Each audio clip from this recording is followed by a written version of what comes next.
살라무 알레이쿰 와라흐마툴라히 와바라카투. 저번 시간에 이어서 이번 시간에는 경제 활동에 관련된 불확실성과 무지에 관해서 알아보도록 하겠습니다. 이 경제 활동은 기본적으로 허락이 되는 것이지만 그 경제 활동의 불확실성, 아랍어로는 거라르라고 하는데요. 이런 불확실성이나 무지, 자헬, 아랍어로는 자헬이라고 합니다. 이런 거라르나 자헬이 있을 경우에는 그러한 경제 활동이 허락되지 않습니다. 좀 더 부연 설명을 드리자면요. 예를 들어서 감나무에 감이 지금 달려 있어요. 근데 그 감은 아직 다 익지 않아서 초록색, 아주 단단한 감이에요.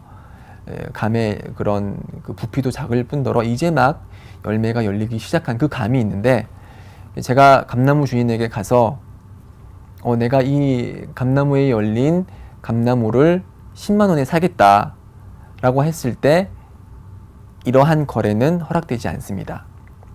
왜냐면은 이 감나무에 열린 감이 완전히 다 익을지, 아니면 익기 전에 폭풍이나 아니면은 뭐 심각한 바람에 의해서 다 떨어질지, 해충을 입을지 해충의 피해를 입을지 안 입을지 모르기 때문에, 이 불확실성이 있기 때문에 이 불확실성이 들어가 있는 이런 경제적 거래는 이슬람에서 금지를 하고 있습니다. 또 다른 예를 이렇게 들어보자면은 책에 나와 있죠. 176페이지에 이제 어떤 길거리에서 어떤 그 보물 상자를 주었다고 해봐요. 보물 상자처럼 보이는 그런 상자를 주었어요. 근데 그건 열어보진 않았어요. 이제 그 안에 보물이 들어있을 수도 있고 모래가 들어있을 수도 있죠. 근데 이런 상황에서 제가 이 보물 상자처럼 보이는 걸 갖다가 다른 사람에게, 야, 이거 이 안에 보물이 들어가 있을 수 있거든? 그래서 나 이거 100만 원에 팔게. 그렇게 하면은 그 사람이 동의를 한다고 하더라도 이러한 거래는 허락이 되지 않습니다. 왜?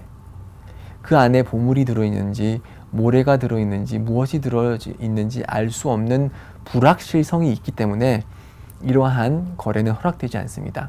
또 다른 이제 세 번째 예를 들어보자면은, 자, 제주도에서 일하는 해녀가 있어요. 해녀는 이제 매일 같이 잠수를 해서 바다 안에 있는 여러 가지 해산물을 채취를 하는데, 제가 그 해녀한테 가서 당신께서 한 달 동안 일한 그 해산물을 모두 나에게 달라. 그 대가로 나는 당신에게 100만 원을 주겠다. 그렇게 했을 때 이러한 거래는 허락이 되지 않습니다. 왜냐? 그 해녀가 한 달 동안 벌어들일 그 채취할 해산물의 양을 저희는 알 수가 없죠. 운이 좋으면 해산물을 많이 채취하고, 운이 좋으면 해산물을 아무것도 얻지 못한 날도 있겠죠. 그렇기 때문에 이렇게 불확실성과 무지가 있는 이런 거래는 허락이 되지 않는 것입니다. 그렇지만 모든 거래가 불확실성이나 무지로부터 자유롭지는 못하죠. 그렇죠? 일반적인 거래도 불확실성이나 무지가 어느 정도 포함이 되어 있습니다. 그래서 이슬람에서 그런 불확실성과 무지가 그런 경제 활동을 제한하는 데는 조건이 있어요. 그 불확실성과 무지가 심각할 경우, 그리고 그 불확실성과 무지가 계약의 근간이 되는 경우, 이 176페이지에 이제 무지는 언제 거래에 영향을 미치는가라고 하면서 설명을 하고 있는데, 자, 불확실성과 무지가 심각한 경우에만 경제 활동이 금지되고, 그렇지 빈약할 경우, 그런 불확실성과 무지가 빈약한 경우에는 허락이 됩니다. 예를 들어서 제가 중고 자동차를 산다고 해봐요.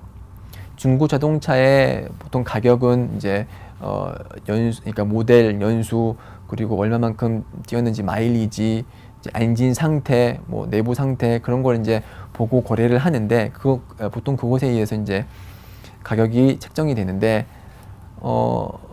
그 안에 정말 어떠한 결함이 있는지, 그리고 그게 정말로 엔진 상태가 좋은지 안 좋은지 저희가 100% 확신을 가지고 있는 건 아니죠. 그렇죠? 어느 정도의 불확실성은 저희가 감내를 해야 돼요.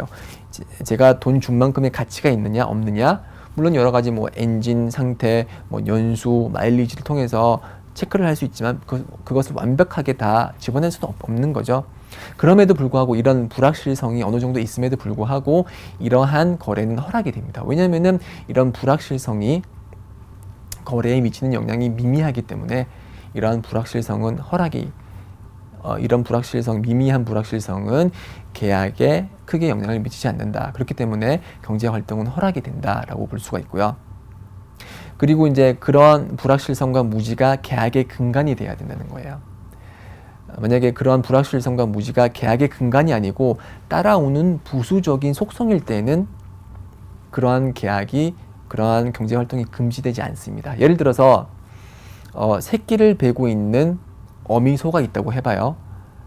그래서 어떤 주인에게 가서 저기 베고 있는 어미의 그 새끼를 내가 100만 원에 사겠다라고 했을 때 이런 거래는 허락이 되지 않아요.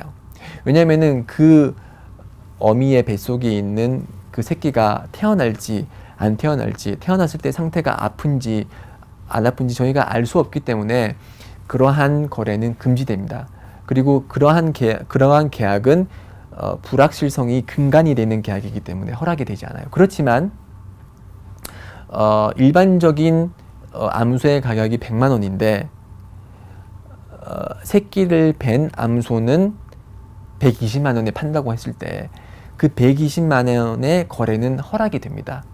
왜냐하면은 저희가 거래를 하는 것은 암소인 거지 암소의 뱃속에 있는 새끼가 아니거든요. 새끼는 부수적으로 따라오는 계약의 근간의 부수물이기 때문에 그 부수물에 의해서 약간의 가격 변동이 있다고 해서 그 거래 자체가 금지되는 것은 아닙니다.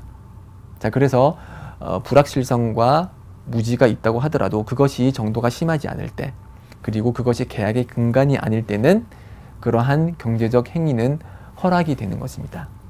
자, 이처럼 불확실성과 무지가 있을 때는 저희가 거래가 금지된다고 할 수가 있고요. 또 다른 이제 금지되는 행위는 부당함과 불법적인 재산 취득입니다. 예를 들어서 부당함이라고 하는 것은 다른 사람을 속이는 거예요. 그래서 예언자 시절에 이제 예언자께서 시장을 거닐다가 곡물더미를 파는 사람을 봤어요.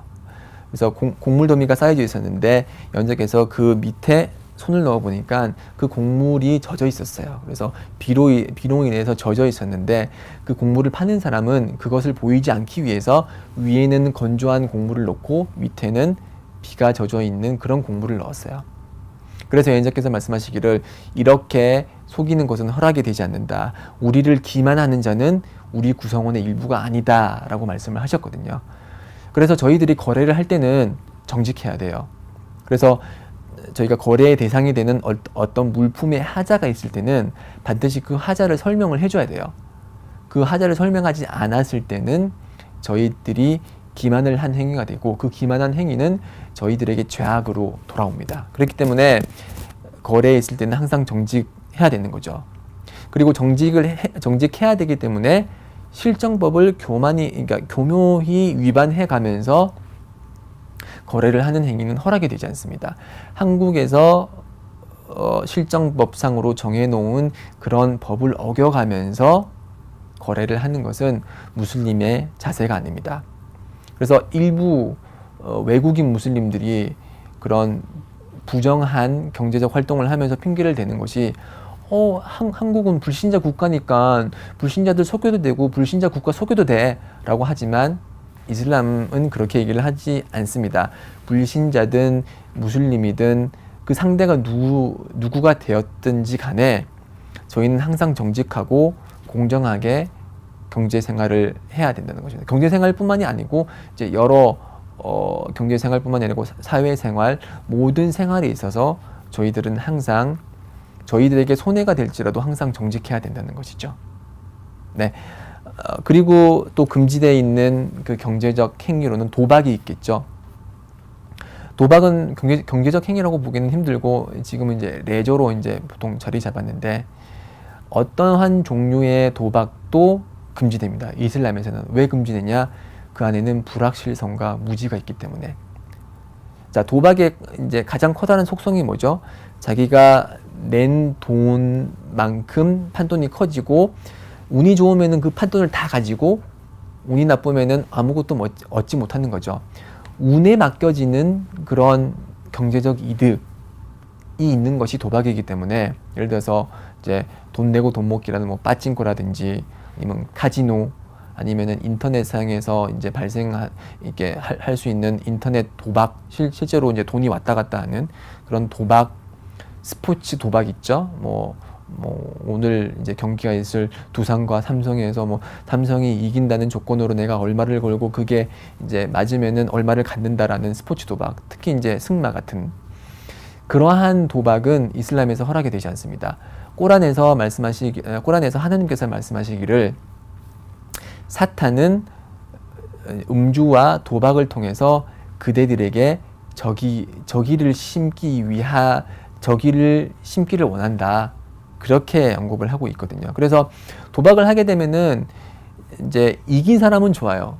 많이 벌죠. 그렇지만 진 사람은 왜 내가 저 도박에서 판돈을 많이 불렸는데 왜 내가 저걸 갖지 못했을까? 서로 간에 적의가 생기고 미움이 생기게 되고, 그리고 그 안에 이제 그 거래를 통해서 사탄이 우리 마음속에 들어가기 때문에 그러한 도박은 허락이 되지 않습니다. 네, 지금까지 금지된 경제 행위에 대해서 살펴보았습니다. 자, 다음 강의에서는 이제 이슬람에서 바라보는 경제적 행위에 있어서 저희가 갖추어야 될 성품에 대해서 알아보는 시간을 갖도록 하겠습니다. 네, 그럼 다음 강의에 또다시 찾아뵙도록 하겠고요. 저는 이만 여기서 마치겠습니다. 살라무 알레이쿰 와 라흐마툴라히 바라카투.